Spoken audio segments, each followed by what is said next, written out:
चलो बेटा, तो नेक्स्ट डाउट देखो क्या बोला है। हमारे पास दो आइडेंटिकल चार्ज्ड स्फीयर है, दोनों को हमने दो स्ट्रिंग के साथ अटैच कर दिया है, दोनों की लेंथ इक्वल है, दोनों स्ट्रिंग के बीच का एंगल हमें दिया है 30 डिग्री ना कि 300, ये 30 डिग्री है। तो दो स्फीयर को मैं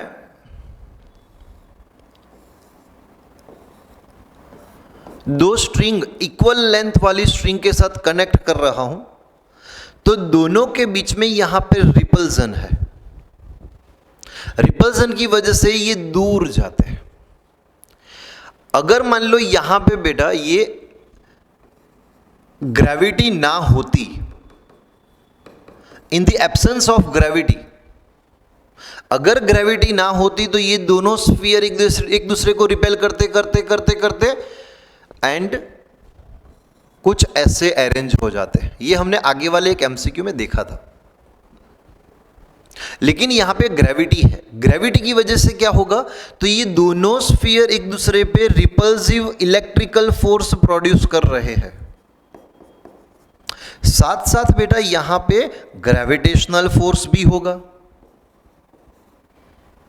तो gravitational force and electrical repulsive force, ये दोनों की कंबाइंड इफेक्ट की वजह से ये दोनों स्ट्रिंग एक दूसरे के साथ 30 डिग्री पे आकर यहां पे इक्विलिब्रियम में आ गई। अब यहां से ये स्फीयर ऊपर भी नहीं जा पाएगा ग्रेविटी की वजह से, क्लियर, एंड यहां से फिर नीचे भी और आगे नहीं आ पाएगा, क्यों, इलेक्ट्रिकल रिपल्सिव फोर्स की वजह से। यहां पे ये पूरा सिस्टम इक्विलिब्रियम में है। इसके बाद हमें क्या करना है, ये पूरी अरेंजमेंट को हमें इमर्स कर देना है एक लिक्विड में। चलो मैंने यहां पे लिक्विड ऐड कर दिया, ये पूरी अरेंजमेंट अपनी अब लिक्विड में है। तो अब दोनों के बीच में पहले जो वैक्यूम था, अब ये वैक्यूम नहीं है, अब यहां पे दोनों के बीच में लिक्विड होगा। अगर यहां पे लिक्विड है तो समझ लो बेटा ये वाले स्फीयर पे एक ऊपर की डायरेक्शन में फोर्स आएगा, बॉइंट फोर्स, बॉयंसी आपको पता होगा फ्लूइड मैकेनिक्स में। तो होगा क्या, जो डाउनवर्ड डायरेक्शन में पहले सिर्फ ग्रेविटेशनल फोर्स mg हुआ करता था, अब डाउनवर्ड डायरेक्शन का नेट फोर्स हो जाएगा mg माइनस बॉइंट फोर्स। मतलब नेट डाउनवर्ड डायरेक्शन का फोर्स डिक्रीज हो जाता है, पहले जो सिर्फ mg था अब है mg माइनस fb।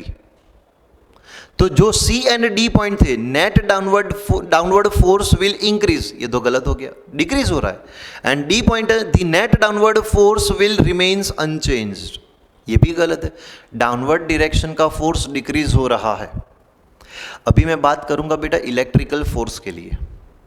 जब आप कोई दो चार्ज्ड पार्टिकल को वैक्यूम में रखते हो एंड उसके बाद मीडियम में रखते हो, तो ये फोर्स ऑलवेज केथ पार्ट हो जाता है। लेकिन कब, जब डिस्टेंस दोनों के बीच में हम चेंज नहीं करते तब। अब ये वाले क्वेश्चन में ऐसा नहीं बोला कि लिक्विड में रखने के बाद दोनों स्ट्रिंग के बीच का एंगल चेंज हो रहा है कि नहीं हो रहा, क्लियर। हम ऐसा मानेंगे कि स्ट्रिंग में यहाँ पे दो स्ट्रिंग के बीच का एंगल 30 डिग्री जो है वो अनचेंज्ड रहता है लिक्विड में रखने के बाद भी। हाँ, तो फिर बेटा हम बोलेंगे इलेक्ट्रिकल फोर्स जो है वो केथ पार्ट हो जाता है, मतलब पहले से कम हो जाता है। तो अपना ऑप्शन बेटा डी रहेगा, बराबर।